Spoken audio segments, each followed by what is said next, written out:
सत साहिब सतगुरुदेव की जय। बंदी छोड़ कबीर साहिब जी की जय। बंदी छोड़ गरीबदास जी महाराज जी की जय। स्वामी राम देवानंद जी गुरु महाराज जी की जय हो।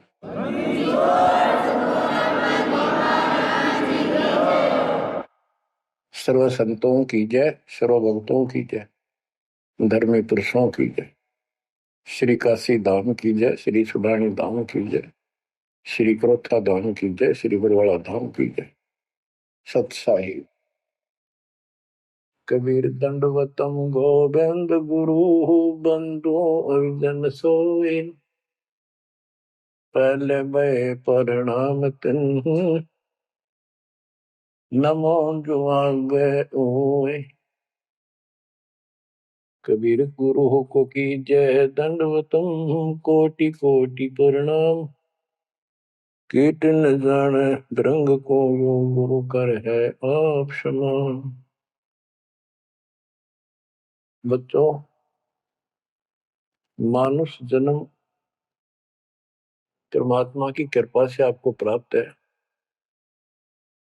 मनुष्य जीवन के अंदर मूल उद्देश्य केवल भक्ति करना और मोक्ष कराना होता है।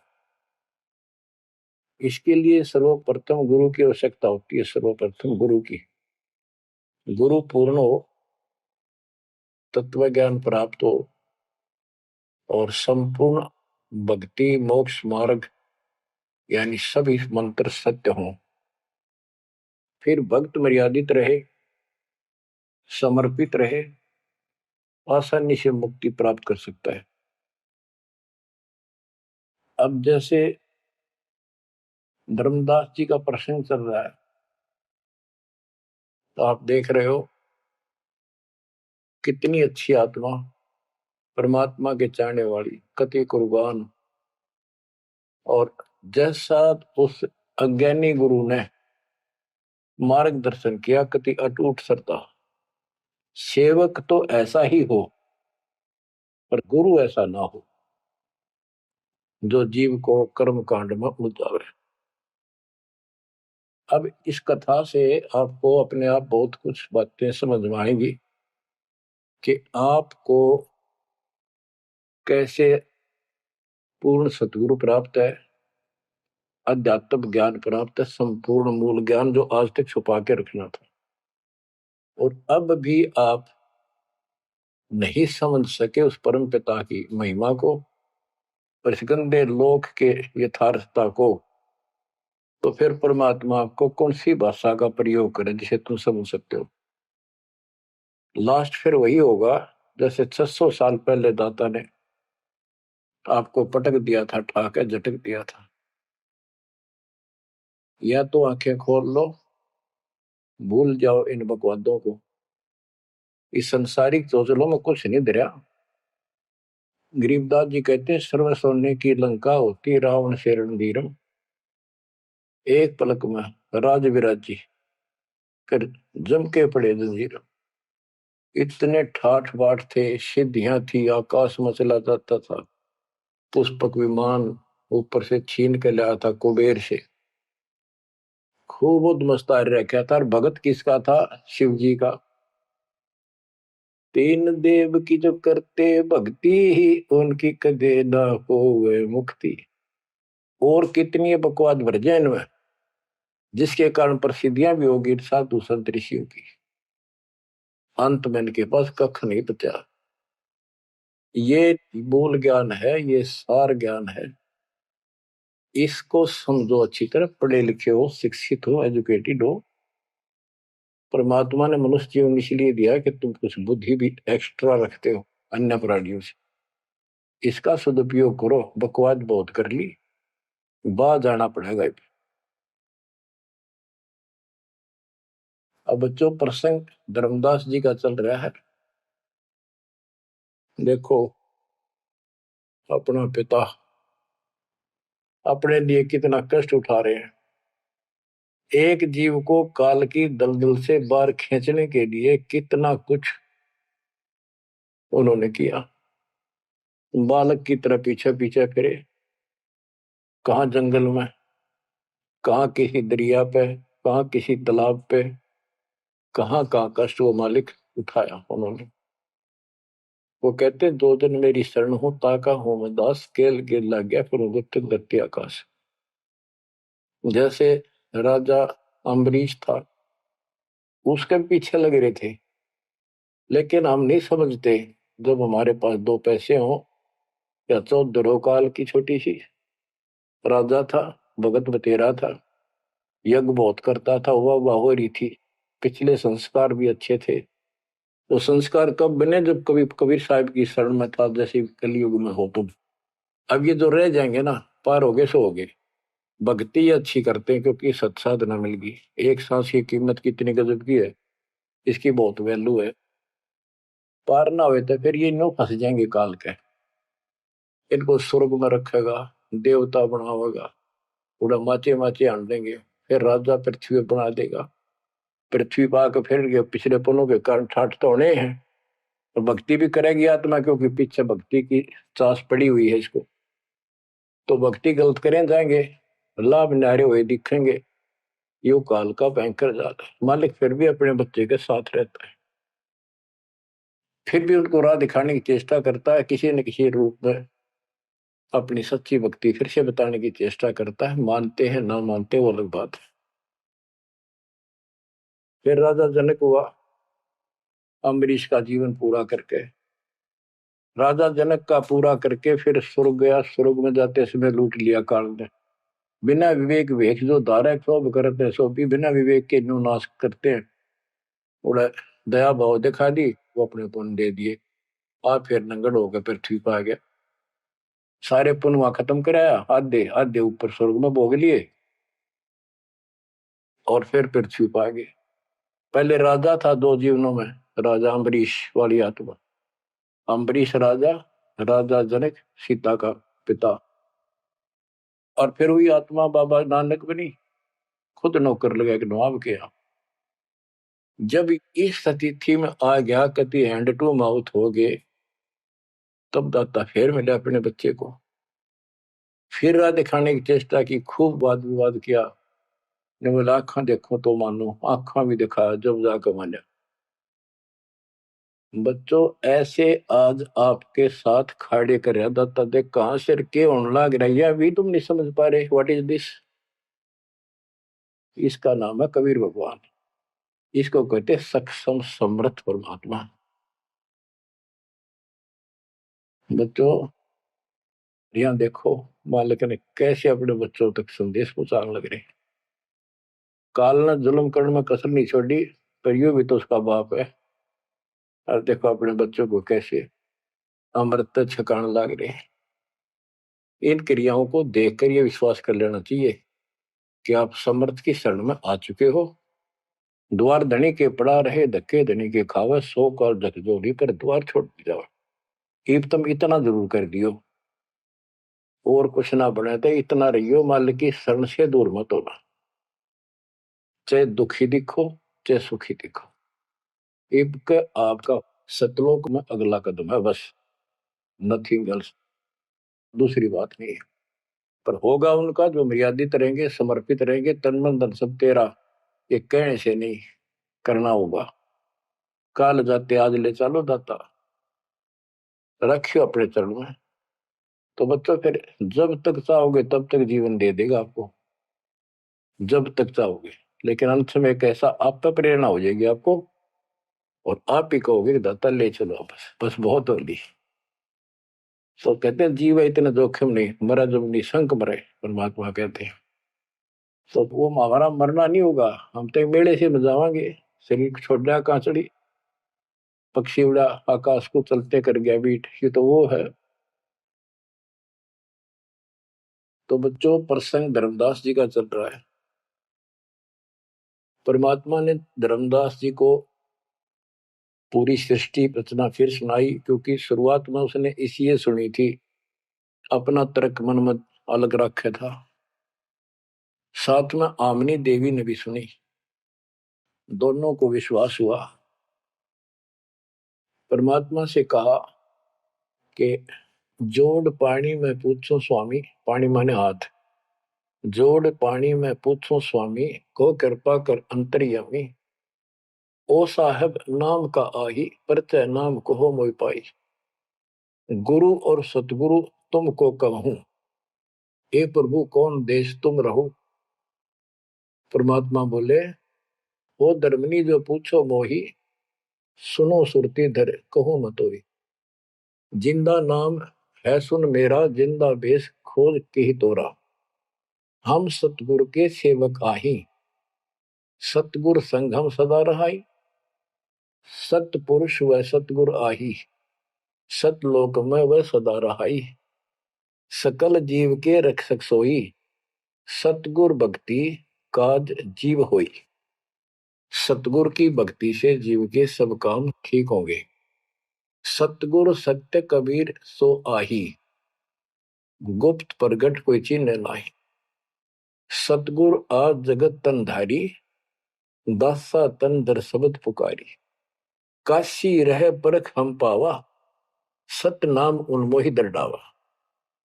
परमात्मा अपने को छुपा के कहते परमात्मा तो सतलोक में रहता है और वहां से चलकर आया हुआ है। अब वो सतगुरु सत कबीर काशी में है। वो प्रगट है, गुप्त है। प्रगट का अर्थ है कि सामने बैठा है, गुप्त ऐसे है कि उसको कोई पहचान नहीं पा रहा। सतगुरु आज जगत तन धारी, उस सतगुरु ने, सतपुरुष ने, पूर्ण परमात्मा ने जगत में आके ये कबीर रूप धारण कर रखा है। और काशी रहे पर खम पावा, वो काशी में रहते हैं, हमने उनको पहचान लिया। सत नाम उन्मोहि दर डावा। ये सच्चा नाम, सच्चा ज्ञान, सही विधि उसने मुझे बताई। यम राजा का सब छल चीना, निरख परख यम सो भीना। तीन लोग को काल सतावे, ताको ही ये सब जग ध्यान लगाओ। तीन लोग को यू काल परेशान कर रहा है, दुर्गति कर रहा है तीन लोग की, सब प्राणियों की, और उनका ये ध्यान लगावे। ब्रह्मदेव जाको वेद बखाने, सोई है काल कोई मर्म न जाने। जिसको ब्रह्म भगवान के है ना, गुरु ऋषि, वो वही तो काल है। तिनके सुत अहि तिर देवा, सब जग करे उनकी सेवा। इनकी पूजा करते, ये उसके पुत्र है तीनों। तिरगुन जाल ये जग हुंदाना, जाने ने अवचल पुरुष पुराना। जाकी ई जग भक्ति कराई, अंत काल जीव को सोए दरखाई। जिसकी ये भक्ति करते हैं, काल की, ब्रह्म की, या इनके तीनों पुत्रों की, अंत समय वो इनको खावे। सब जीव सतपुरुष के आही, ये सारे प्राणी उस सतपुरुष कबीर साहब के हैं। यम दे धोखा फांसाता ही, प्रथम बहे असुर यमराई। बहुत कष्ट जीवों के लाई, दूसरी काल कला पुन धारा। धर अवतार असुर से हारा, जीवन बहुविध कीन पुकारा। रक्षा कारण बहु करे पुकारा। जीव जाना ये धनी हमारा, दे विश्वास पुनः धर अवतारा। अब ये बताना क्या चाहते हैं परमात्मा। हिरण्यकशिपु, उसको काल ने पैदा किया, उसने उद्मस्तारे भगत को सताया, हाहाकार मची सारी जनता में। तो परमात्मा ने आकर उस राक्षस को मारा और विष्णु रूप दिखाना पड़ा, क्योंकि कबीर साहब को जानते नहीं थे। बच्चों, भगत का रक्षक केवल कबीर साहब है। प्रहलाद भगत था, प्रहलाद विष्णु जी का उपासक था।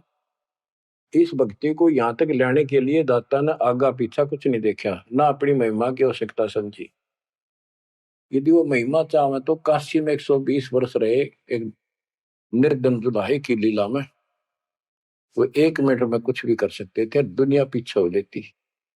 पर ये इस मार्ग में चला नहीं। तो क्या बताते हैं कि विष्णु रूप धारण कर लिया, विष्णु भी खुश हो गया। लोग का विष्णु जी ने रक्षा कर दी, विष्णु जी ने रक्षा कर दी। अब ये काल का जाल नो ऐसे अड़ा रहा। अब कबीर साहब ने इसको उसी तरीके से समझाने की चेष्टा की है, अपना रोल निकाल दिया बीच में। कबीर साहब समझाना चाहते हैं कि एक तरफ तो काल ने राक्षस बनाए, फिर तुम कहते हो विष्णु ने नरसिंह रूप धार करके और हिरण्यकशिपु को मारा, इसलिए विष्णु की महिमा बन गई। अब लोग विष्णु के चिपक गए, इसको भगवान मान कर पूजन लाएंगे।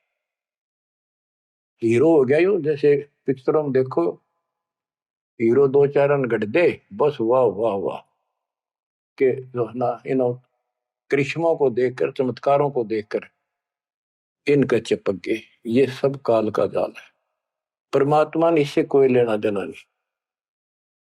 परमात्मा चाहते थे इन भक्तों की आस्था बनी रहे, काल चाहता है ये नास्तिक हो जाए। प्रमाण के लिए परमात्मा से जब वार्ता हुई, इसने विवाद किया, तकरार करी, प्रथम बार आई। आखिर में लास्ट में जब सारी मन्नत मंगवा के वचन भरवा के ने बोला कि सबको उल्टा मार्ग लाऊंगा, गलत साधना पर दर्द कर दूंगा, देवता, तीर्थ, व्रत, मंदिर इनकी पूजा हुआ और किसी को कोई यहां से निकलने नहीं दूं, कि ये साधना करेंगे आध्यात्मिक लाभ होए को नहीं, आप नास्तिक हो जाएंगे।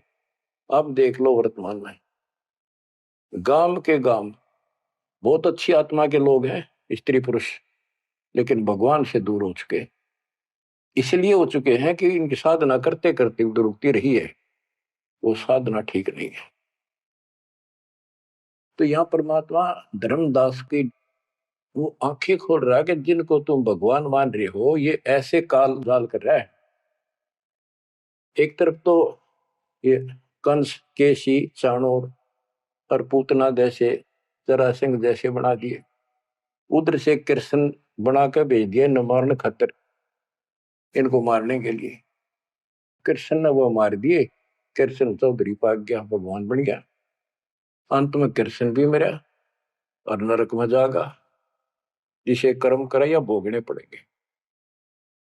अब बच्चों ये सारा खेल यू है, पीएचडी लास्ट पॉइंट है।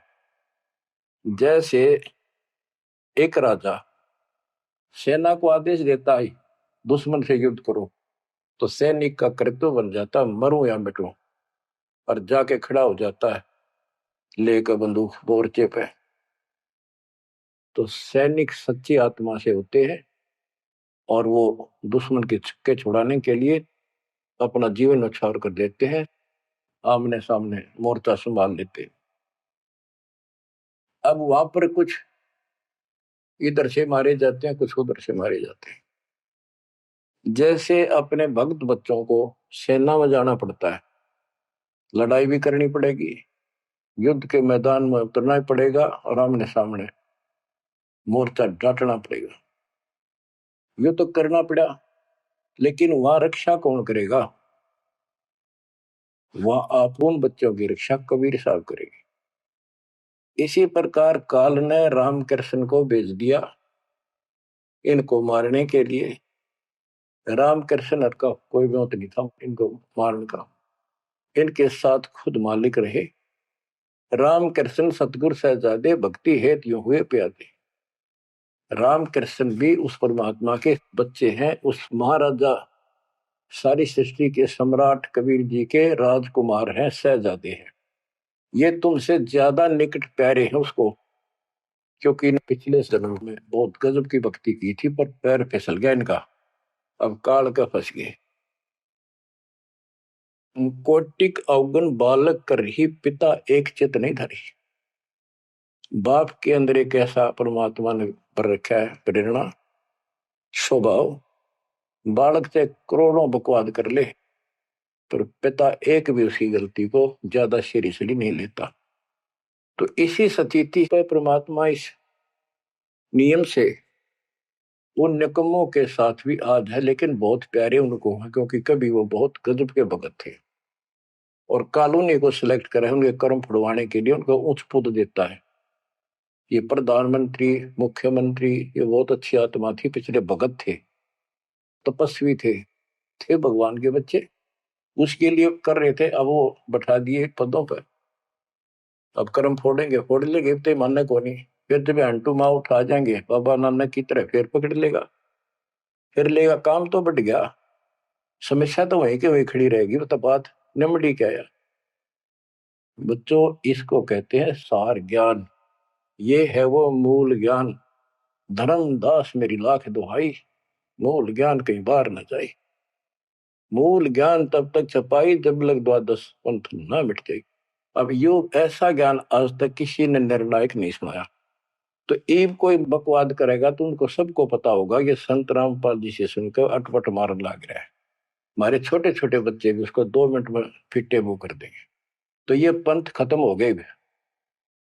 बड़ा पेड़ होता है ना, पड़ भी जा, उसकी एक आधी जड़ की तरह जाए धरती में लगी, वो थोड़ा बहुत हरा कई दिन रह जाया करे, पर अंत में उसकी लकड़ी सूखेगी। तो आज इनकी स्थिति शुरुआत हो चुकी है, ये सारे ढह चुके हैं। मालिक के तूफान इस ज्ञान के सामने इनका कोई औकात बची नहीं है। अब तुम ध्यान दो जिसके ऊपर ये मालिक गजब की रजा कर रहा है, इसको हल्के में ना लो। तुम ज्यादा सीरियस बनो, समर्पित रहो। औरों से न्यारा सुख धरती पे देगा आपको, लेकिन इस सुख में माचना नहीं, परमात्मा को भूल ना जाना। मालिक की तरफ ज्यादा आवे, सुविधा दे दी, गाड़ी दे दी, सेवा में आवे, सेवा में लावे, बकवाद हम कहीं नहीं जावे, तो राम राजी रहेगा, कबीर साहब आपका खुश रहेगा। तो परमात्मा ये बताना चाहते हैं, जीव जाने ये धनी हमारा, जैसे विष्णु कृष्ण राम हो ये भगवान थे न, देख किसी तो कंस मार दिया, केसी मार दिया, रावण मार दिया, हमने के पल्ले पड़ा उसको मारते। हमने तो ये यूरा पाया, ये कुछ बात बनेगी। प्रभुता देख के न विश्वासा, अंत काल पुनः करे गिरासा। या प्रभुता देख के इनकी राम कृष्ण के बड़े हीरो थे, कर दिया, लोगों ने इनको भगवान मान दिया। एक बते डपली पिटन लाग रहे हैं। द्वापर देख कृष्ण की रीति, परमात्मा कहते तू कृष्ण जी का भगत है, सुन ले कृष्ण की नीति अनीति। आप मानते हो कृष्ण ने गीता बोली, पहले तो गीता में उसको भगत बनाया, धार्मिकता सिखाई, और गीता का पाठ अर्थ बतलाया, और फोन उनको कहा युद्ध कर, युद्ध कर, तुझे कोई पाप नहीं लगेगा, और पीछे वो पाप लगा दिया। हिमालय में जाके गड़ो, अश्वमेघ यज्ञ करो, तुमने बंधुघात किया इसलिए पाप लगे। और जब जिस समय महाभारत समाप्त हो लिया युद्ध, और युधिष्ठिर को राजगद्दी दे दी गई, तो बच्चों युधिष्ठिर को भयंकर शोपन आने लगे। मरे हुए आदमी दिखे, सिर कटे आदमी चलते दिखे, खावन पीवे सारी रात बैठ के काटे। द्रौपदी ने देखा, उसने अपने अन्य पतियों को बताया, अर्जुन को, भीम को, आदि को, कि ऐसी स्थिति आपके भाई की है, यू ना सोता ना आपको बताता, ये उस दिन का मेहमान है। तब सारे चारों भाइयों ने खड़े होकर उनसे प्रार्थना लगाई कि कोई बात बताओ, क्या आप हमें अपने भाई नहीं समझते? कोई कष्ट है, संकट है तो हम आपके साथ हैं, आप अकेले क्यों दुख पा रहे हो? हमें शेयर करो। कुछ दिन तक कुछ नहीं किया, फिर आखिर में बता दी कि ऐसी स्थिति है मेरी। फिर क्या होता जब ऐसा संकट आता है, अपने गुरु से ही बात करते हैं। श्री कृष्ण जी के पास गई, श्री कृष्ण जी को सारी स्थिति बताई कि हमारे भाई को ऐसे ऐसे समस्या होगी, कोई समाधान बताओ। तब वो कृष्ण जी कहते हैं कि तुम्हारे को जो युद्ध में तुमने पाप किए, बंधुघात किए, भाई मारे, भतीजे मारे, वो पाप लगा है, और इसके लिए एक अश्वमेध यज्ञ करो, उसकी शर्त बताई थी। अर्जुन उस समय स्तब्ध रह गया कि ये, और कृष्ण उस दिन तो कह था तुम्हें कोई पाप नहीं लगा तो निश्चिंत होकर युद्ध कर ले, मैंने सारे मार रखे, तो तेने मत बुलाना। आज ये पाप कहां से आ गए? विवाद करना इसलिए उचित नहीं समझा कि जब मैंने ये पॉइंट उठा दिया, भाई मेरा इलाज नहीं करा होगा, क्योंकि उसमें करोड़ों रुपए लगने थे उस धर्मयज्ञ के अंदर। और युक्ति ने सोचेगा भाई खुश नहीं है, मेरा इलाज कराना है, ये मर जाएगा, इतना धर्म कर्म का पक्का है। तो अर्जुन ने अपने सब्र का घूंट पिया, अपने दिल की झाल डटी और जैसा कहा वैसे यज्ञ करवाई। उस यज्ञ में शर्त थी कि एक पंचायन संघ अलग से रखा जाएगा, कि एक आश्रम सा बना के साफ सुथरी स्वच्छ स्थान पर एक अलग से उसका स्टैंड बना के, और सब महापुरुष देवता पृथ्वी के ऊपर के लोक स्वर्ग लोक के सारे बुलाओ, और सब पृथ्वी के जीव ब्रह्मा विष्णु महेश सबको न्योता दे दिया। 56 करोड़ यादव, 12 करोड़ ब्राह्मण, 88,000 ऋषि, 33 करोड़ देवता, और ये सारे आगे। सबने भोजन खा लिया, और शंख नहीं बजा, यानी यज्ञ संपूर्ण हुई नहीं। यज्ञ पूरी ना हुई तो पाप कटे नहीं, वो दुख नो का नो रहेगा। तो इतना खर्च हो चुका, और बात वही की हुई, कोई ट्रीटमेंट नहीं। श्री कृष्ण ने भी खाना खा लिया। उस समय युधिष्ठिर ने पूछा, भगवान अब कैसे बात बनेगी, सबने भोजन खा लिया। तब कृष्ण जी ने बताया, क्या तुमने इधर एक संत है, उसका ये सुदर्शन नाम है, वो एक गुरु भक्त है, उसको निमंत्रण नहीं दिया। भीम की ड्यूटी थी, सेवा थी उस साइड में निमंत्रण बांटने की। भीम से पूछागा, भीम ने बताया कि मैं गया था पर वो गलत बोला। उसने कहा कि तुम्हारे से तो कसाई भी अच्छा, तुमने इतने मानस मार दिए, वो विधवा बहन सैनिकों की आज तक टक्कर मार कर हो रही है, तुम बैठ के मौज कर रहे हो, नरक में पड़ोगे जाके। तुम्हारे अन्न खाकर नरक में जाना क्या मैंने? पहले मुझे ऐसी ऐसी 100 अश्वमेघ यज्ञ का फल दो, तब मैं तुम्हारा टूक तोड़ू। कृष्ण बोला, फिर आपने क्या कहा? मैं के कहूं था जी? उसने फिर कह दिया, बताओ ना मन्ना, ये तेरे बिना कि हमारी यज्ञ अधूरी रह जाएगी, श्री कृष्ण जी हमारे साथ। तब भगवान बोले, सारी बात बिगाड़ दी, तुम चलो। पांचों को रथ में बैठा के लाया, उनकी कुटिया से कम से कम 1 योजन यानी 12 किलोमीटर दूर रथ रोक दिया। वहां से पैदल चल के आए नंगे पैरों। उस दिन क्या था, सुदर्शन जी ने अपने गुरु परमात्मा खुद कबीर साहब करुणा में नाम से प्रकट थे द्वापर में, उनके वो शिष्य थे, उनको सारी बात बताई। परमात्मा को पता था फेर आऊंगे, काम तो उनका होना को नहीं। तो सुदर्शन जी से बोले, तुम घूमन फिरन चला जा किते, वो फेर आऊंगे। कि सुदर्शन जी तो चले गए भ्रमण पे, परमात्मा उनका रूप बना के वहां बैठे की कुटिया में। जब वह सारी टीम पहुंची कृष्ण वाली, जाते ही श्री कृष्ण ने दंडोत प्रणाम की। साथ में पांचों पांडवों करनी थी। परमात्मा ने पूछा, है जगदीश, ये 3 लोक के मालिक, या कैसे आना हुआ गरीब की झोपड़ी पे? तो श्री कृष्ण जी ने कहा, आप जानी जान हो, इन्होंने ये पांडव हैं, ये भीम है, ये युधिष्ठिर है, सारी इंट्रोडक्शन कराई। ये आपको निमंत्रण देने आए हैं, इनके यज्ञ में प्रसाद पाओ ताकि इनका कल्याण हो। सुदर्शन जी बोले कि भाई मैंने इस भाई से कही थी, देव खड़ा मोटा, मेरी बात शर्त पूरी कर दो तो मैं आज तैयार हूं, नमक को नहीं चलू। तो श्री कृष्ण जी बोले, जी आपकी वाणी है, कबीर संत मंडल पहुंचा दिए, तजमाया अभिमान, जो जो कदम आगे रखे ओ एक समान। ये दाता, हम वहां से चलकर कहां से चले थे, आप तो सारे कदम जानते हो, और 12 किलोमीटर तय, 1 योजन तक हम कति पैदल आए हैं। यहाँ से वहां तक हमारे जितने कदम एक यज्ञ बनाए बताए आपने। हे दाता, 100 आप लेखा ला दो, बाकी हमारी जोड़ी में डाल दो। साधु भूखा भाव का, धन का भूखा ना। ने बोला, वे चलते। जब पहले भीम आया डींग मारा था, जब सुदर्शन जी ने ये कहा कि तुमने इतने आदमी मार दिए, ऐसा जुल्म कर दिया, भीम बोला, युद्ध ऐसे नहीं जीता जाता, एक का गदा मारो था 6 मरे थे। तो परमात्मा ने उसकी फड़क निकालनी थी, कुछ परिचय देना था कि इसमें कुछ है।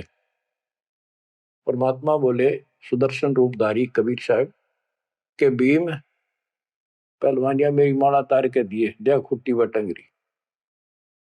हो गया तारण खातिर कड़छन लाग गया पहलवान हुआ माला ना उतरी वह सुमरली उतरी नहीं ने बोला रे तू एक मारे था 6 मरे थे पहलवान या छोटी सी माला नहीं तेरे से उठती खिसियाना होकर वापस आ गया परमात्मा ने ऐसे हाथ करा आपसे उतर का आएगी हाथ में माला पर बहुत चक्के रह गए अचंभित हुए सारे के सारे तब परमात्मा को लेकर ये घुमाए लंबी कहानी है विषय दूसरा चल रहा है तब उस दाता के भोजन करने से उनका काम बना जब वो शंख बजा ये अलग प्रसंग कभी ठीक से जच कर सुनाऊंगा अब प्रसंग दूसरा चल रहा है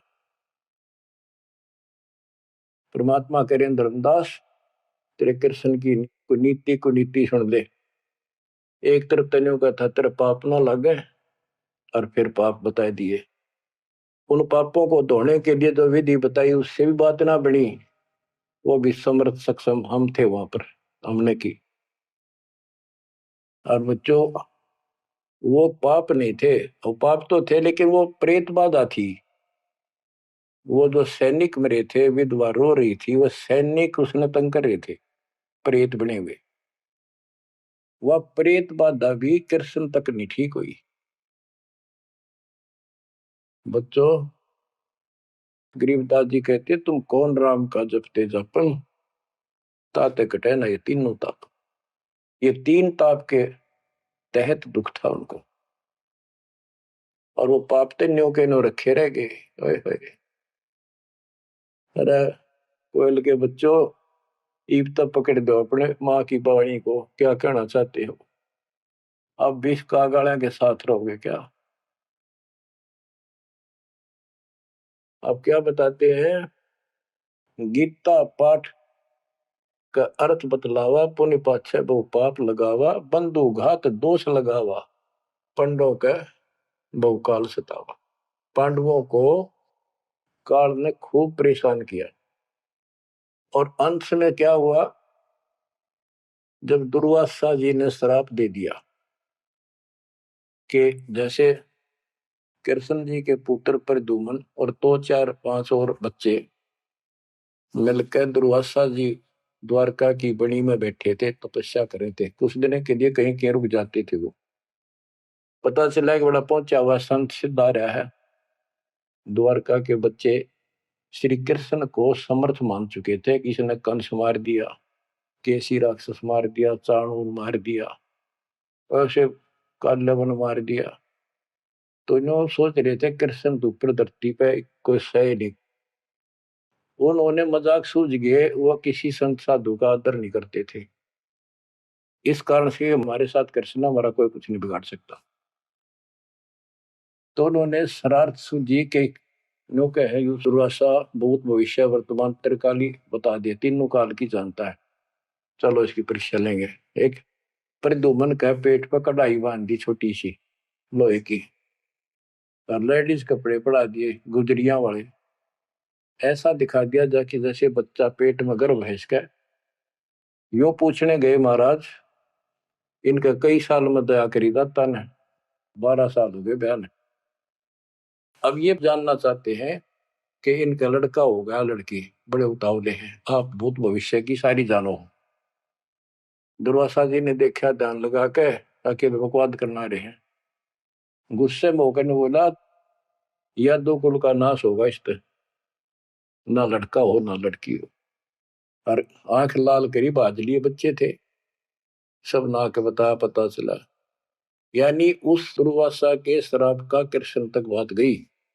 कृष्ण जी ने समाधान बताया कि इस कढ़ाई ने घिसा के चूर्ण बना के प्रभास क्षेत्र में डाल दो जमुना में ऐसा कर दिया गया फिर भी श्राप न्यो का न्यू रह गया उस श्राप वो द्वारका में उद्मस उतर गया अचानक बालक मर गया अचानक कोई और दिक्कत आ गया छोटी सी बात पर लट्ठम लट्ठा रोज झगड़े होने लग गए कृष्ण जी के पास फिर गए यू कारण क्या है बताओ भगवान इसका समाधान बताओ किसी न किसी की बात नहीं सुहारी यू कौन सा पाप सेध गया नगरी का कृष्ण जी बोला भाई जो दुर्वासा का श्राप है ये दुखी कर रहा है इसका समाधान है, तुम जाके वहां जमुना में स्नान करो प्रभास क्षेत्र में, जहां पर वो कढ़ाई के कंड डलवाए थे चूरे बना बना के। उसमें एक कड़ा घिसा नहीं था कढ़ाई का, पूरा ना घिसा, थोड़ा बहुत घिस गया, चमकीली सी वस्तु होगी, वो मछली ने खा ली। एक बालिया नाम का मछियारा था और साथ में शिकारी था। वो मछली पकड़ी, वो आगे उसने काट के देखी, उसमें चमकीली धातु थी। उसका अपना तीर का एरो बनवा दिया, आगे का ऐसा विषाक्त करके जहर में बुझवा के।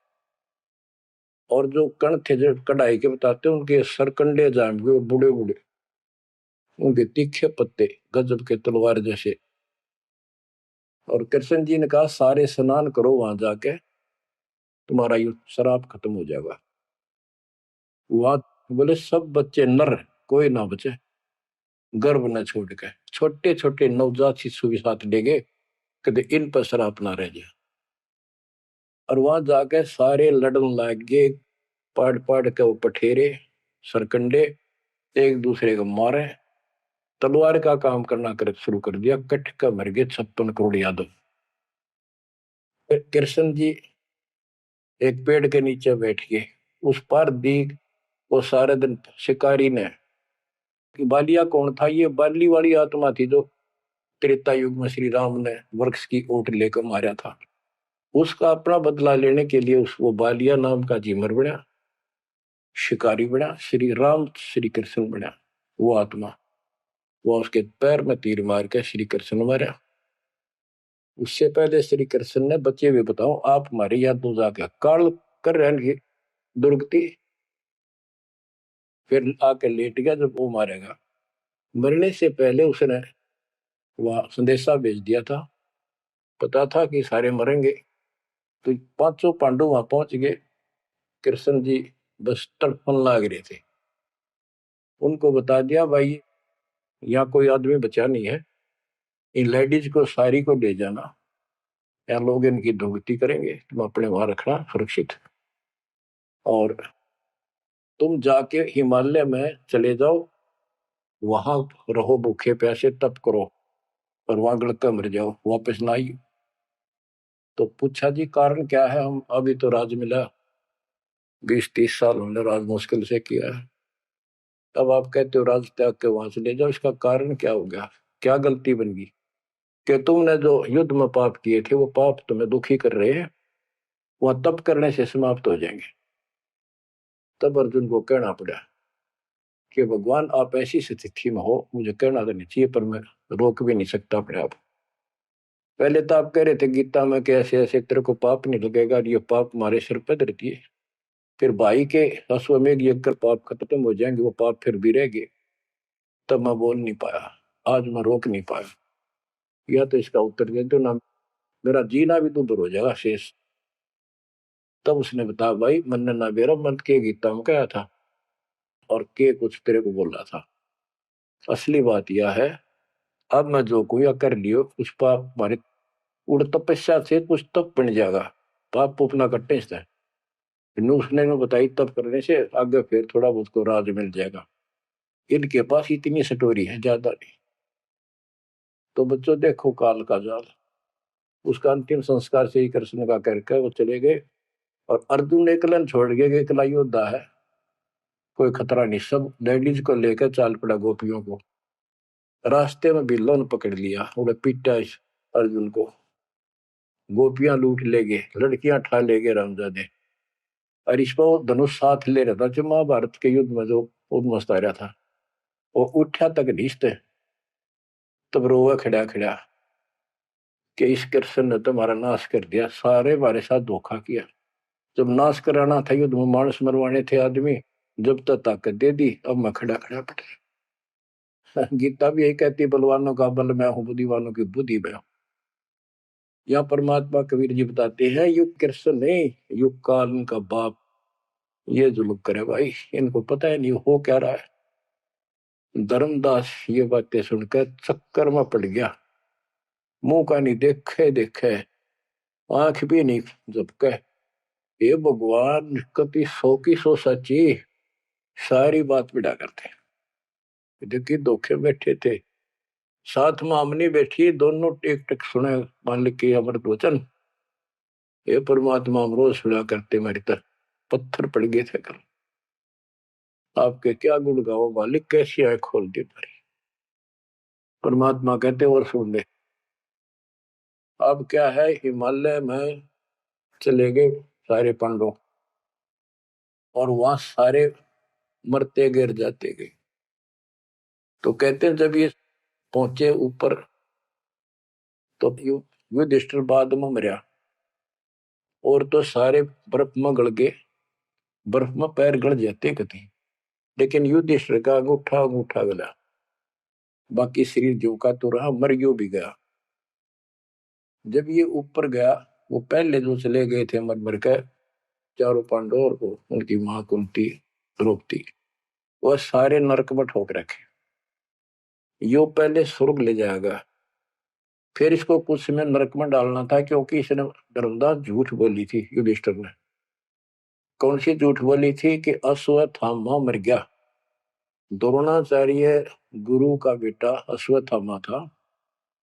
द्रोणाचार्य इतना सूरवीर था, अगले दिन उसने युद्ध में उतरना था, और कृष्ण जी को पता था, उसने बता दिया था जयो आ गया ना द्रोणाचार्य तुम्हारे सामने, एक नहीं छूटेगा, इतना धनुषधारी है। तो इसका इलाज ये है कि युधिष्ठिर झूठ बोल दे, और की नहीं मानने का। पहले कईयां ने जाके कहा, नो कह दो कि इसका बेटा अश्वत्थामा मर गया, तो यो उस पुत्र मोह में इतना पागल हो जाएगा, इस पर हथियार नहीं उठेंगे, और युद्ध तक करेगा, पर यू हार जाएगा, मारा जाएगा। तो द्रोणाचार्य को सबने कहा जाके कि अश्वत्थामा मर गया। दूत भेजे गए दूसरी सेना में, तो द्रोणाचार्य बोले मैं विश्वास ना करूं, तुम झूठ बोलते हो। अगर युधिष्ठिर कह देगा तो मैं सच्ची मानूंगा। तो दूसरे कहे तुम मार दियो, तो फेंक दिया ठागा मैंने। युधिष्ठिर को तैयार किया गया कि तू या झूठ बोल। वो मना कर गया कि नो तो दिक्कत हो जाएगी, और मैं झूठ नहीं बोल सकता। फिर एक अश्वत्थामा हाथी का नाम था, जैसे पशुओं के नाम रख लेते हैं ऐसे। वो अश्वत्थामा हाथी मार दिया। श्री कृष्ण बोला आप ये कह देना कि अश्वत्थामा मर गया, मंदी आवाज में कह दिए मेरा ना हाथी था, हाथी या मनुष्य। युधिष्ठिर इस बात पर राजी हो गया, क्योंकि अगले दिन नाश कर रहा था उसने। तो मन में दोष तो आया उसके, झूठ बोल दी जाके कि आचार्य जी अश्वत्थामा हिते, संस्कृत में नो कंते। द्रोणाचार्य का तो बुरा हाल हो गया, चक्कर आने लग गया कि अश्वत्थामा मर गया। फिर मंदी आवाज में कह दिया नर व कुंजर। नर था या कुंजर हाथी, पता नहीं नर था या कुंजर। अब वो नर कुंजर कड़े सुना था तो पागल होकर गिर गया। तो उसके कारण उसको नरक में भेजना था कुछ समय के लिए। तो युधिष्ठिर ने पूछा कि मेरे भाई कहाँ गए, स्वर्ग में। तो उनको बताया कि उन्होंने पाप करे थे महाभारत में, और भी जितने पाप कर रखे थे वो सारे के कारण नरक में पड़े। धर्म युधिष्ठिर बोला कि मुझे उनके दर्शन कराओ, मैं देखना चाहता हूँ। देखा सारे हाहाकार मचान ना गिरे। तो बोला मुझे भी अब मेरे भाई बहनों के परिवार के साथ भेज दो। तो वो चाहे थे बेचने इसका मार डाल लिया जा। तो वो इस कारण से उसको भी कहते कुछ समय के लिए नरक को भोगना पड़ा। अब ये परमात्मा कहते हैं बंधु घात दोष लगावा, पांडवों के बहुकाल सतावा, भेद हिमालय ते ही गलाए, छल अनेक की नहीं यमराए। और फिर उनको पांडवों को ले नरक में डाला। बच्चों स्वर्ग के धोखे नरक ही जाही, जीव अचेत यम छल चिन्ह नहीं। ये बोले जीव इस काल के इस छल को, इस जाल को, षड्यंत्र को नहीं समझ पा रहे। पांडव सबको कृष्ण को प्यारे, सोले नरक में डारे, वो भी सारे नरक में डाल दिए। मानुष जन्म बड़ेपन होई, सो मानुष तन जात पे कोई, नाम बिना नहीं छूटे कादो, बार बार ये नरक ही घातु। नरक निवारण नाम जो आही सुरनर मुनिजन जानत कोई नाही। जो नरक से छुटकारा देने वाला असली नाम है, इतने देवता नहीं जानते, ना ऋषि जानते, ना ब्रह्मा विष्णु महेश जानते। ताते यम फिर भटकावे, नाना योनिन में काल सतावे। बिरले सार शब्द पहचाने, सतगुरु मिले तो सतनाम समाने। इतना कुछ सुनकर धर्मदास कहता, हे साहब मैं तो पग सिर धरूं, तुम ते कुछ दुविधा नहीं कर। अब मोई चीन पड़ी यम बाजी, तुम ते भयो मोह मन राजी। अब आपके ऊपर मेरी कति आत्मा डट गई, मेरा मन कति खुश आपके ऊपर। मेरे हृदय प्रीति अस आई, तुम ते हो गई जीव मुक्ताई। अब मुझे विश्वास हो गया कि मेरा कल्याण आपसे होगा। मुझे लगता है तुम ही सत कबीर हो स्वामी, कृपा करो तुम अंतर्यामी। हे प्रभु देव परवाना मोही, यम तरण तोर भजो मैं तो ही। मोरे नहीं और सो कामा, निस्तिन सुमरो सदगुरु नामा। पीतल पत्थर देव द्यों बहाई, इन फेंक दो उठाकर, सतगुरु भक्ति करो चितलाई। हे बंदी छोड़, हो। परमात्मा बोले, सुनो धर्मनी अब तो ही भुगताऊं, निश्चय यूं से तो ही बचाऊं। देव परवाना हंस बारू, जन्म मरण दुख सब टारूं। ले परवाना जो करे प्रतीति, जिंदा कह चले यम जीती। अब वही आज्ञा देव धर्मदासा, मैं गमन करूं सतगुरु के पास है। अब मुझे आज्ञा दे, मैं अपने गुरु जी के पास जा रहा हूं। सतगुरु संग आयब तो पाई, फिर मैं अपने गुरु जी ने लेकर आऊंगा तेरे पास। तब परमाना तो ही मिलाई, उनसे तुम्हें नाम दिलाऊंगा मैं। क्योंकि अभी धर्मदास को पूरा पक्का करना था। धर्मदास बोले, हे प्रभु अब तो जान ना देव, नहीं आए तो मैं बहुत पछते हूं। पछताई पछताई बहुत दुख पाऊं, नहीं आओ तो प्राण गवाऊं। हाथ से रतन खोई कोई डारे, सो मूर्ख निज कान बिगाड़े। ये मैं कैसे छोड़ू, अपने हाथ से रतन कैसे खो दूं। जब नहीं आए तो ना मैं खाऊं ना कुछ पीऊं, मैं मरूंगा। आप जब फिर नहीं आए तो परमात्मा ने कहा चाल पड़े, क्योंकि अभी ताव और बाकी देना था। धर्मदास सामने कति गली में खड़े हो गए, जब तक दिखते रहे आंखों में आंसू भरे रहे, एक टक देखते रहे। बच्चों ये सुनते रहियो अमर ज्ञान, अजब गजब ज्ञान मिलेगा आपको। शेष वाणी परमात्मा की दया से आपको फिर सुनाई गया। परमात्मा आपको मोक्ष दे, सदा सुखी रखे। आपकी लगन, आपकी दृढ़ता परमात्मा के प्रति ज्यादा हो, तो आप परमात्मा के लिए ज्यादा समय निकाल सको। दाता आप पर कृपा करें, आपको इस काल के जल से निकाले। सत्संग।